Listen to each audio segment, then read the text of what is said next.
Have you ever heard the file format SVG? It stands for Scalable Vector Graphics. Now, this is a really cool file format, and instead of using pixels to draw images, it uses Bezier curves that can be infinitely scaled without losing detail. Now, the nice thing about SVGs is because it uses Bezier curves to draw the image, we can actually import those into Blender as curves. And then since they're curves, we can do everything that we learned in the last video with these things, making geometry and actually printing out these images. So the first thing we're going to need is an SVG to actually show this. You can find SVGs online for free. Now, I'm not necessarily going to recommend a specific place to get these, so I'll let you do your own due diligence to find an SVG. But once you find something you like, go ahead and download that. And then with the image downloaded, go into Blender and go to File, Import, Scalable Vector Graphics, SVG. Now, it might be hard to see because it's really small, but we've now imported the SVG. As you can see right here in the viewport, you can actually click this and then click the button period to zoom in, or we could just scale that up with S. Now with just like any other curve, I can tab into edit mode and I can see that there's vertices and handles, and I can actually edit this image inside of Blender any way I want. Now if you get it to the point that you want it to be, you can tab out of edit mode, right click and convert to mesh, or if that's not the key setup you have, you can do a search functionality and just type in convert and then find convert to mesh. And then we can select everything, extrude it down. We could use this geometry to cut into other shapes, do a variety of things, or we could just print it as it is, maybe like as a wall hanging. And so we can see SVGs are pretty cool.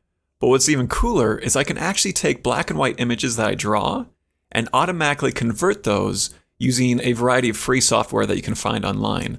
I use Inkscape, and it's free to download. It's very, very user-friendly. And so I'm just going to be using Inkscape. This is not a video tutorial about Inkscape, so I'm going to keep it very short. Once in Inkscape, you can just drag the images you want to convert into it. Here we have an image that I drew digitally. This is an image that my daughter drew with pencil and paper. Now with the image selected, you can go to Path, Trace Bitmap, and then basically it will start to convert this into an SVG, just as simple as that. You can change the threshold to try and get different effects and things of that nature. But basically I just hit apply, and now my image also has an SVG that I can export. Now if the image has color like my daughter's, it's a little bit harder to do. You can still play around with the thresholds, but you can see that there's some artifacts. Now the nice thing is, we can go actually to this option here and go to Auto Trace. And now as I hit apply, it does a much better job than before.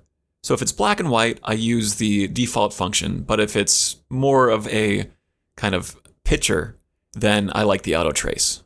Now we're going to actually take these two SVGs and make stamps, as in stamps that you can get ink on and stamp a piece of paper. So inside of Blender, I'm going to import these by going to File, Import SVG, and I'll just have both of those. I'm not going to scale these up quite yet, I'll just let them sit there for a bit, but I want to make a stamp that is 1 inch by 1 inch. So I'm going to add a cube, and then hit N to pull up the side panel, and where it says XYZ, I'm going to scale these up to 25.4, which is 25.4 millimeters, or 1 inch. And then along this axis, I don't need it to be a cube, and so I want to save material. So I'm just going to scale that down by I. Just basically something big enough that I can hold. Now with one of my SVGs selected, I can scale this up until it is about the size I want, convert it to mesh, tab in, and then extrude this down. And now we need to be very considerate before we just move forward. If I print this out, I'll be able to read this just fine, but if I stamp it, it's going to read backwards. So I actually need to scale this to flip this. So I'm going to tab into edit mode if I'm not there, select everything, and then hit S to scale, and then constrain it along this X-axis here by hitting X, and then type in -1. Go ahead and move that back into place as needed. And then we're good to go.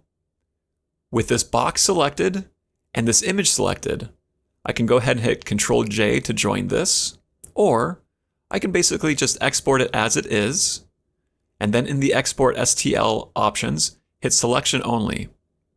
Because now what I could do is I could do the exact same process with the other SVG, or curves, And then with that new mesh selected and the cube, I can export this selection only.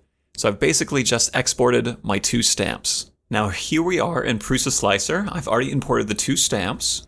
I can hit slice now, and you can see basically that it will slice this, but it might not be exactly the way you want.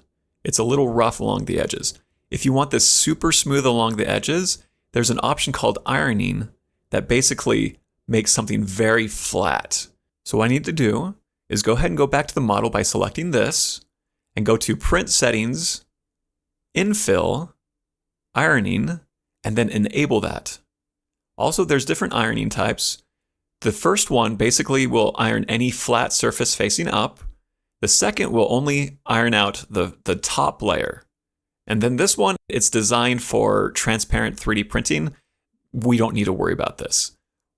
So the option I want is topmost surface only.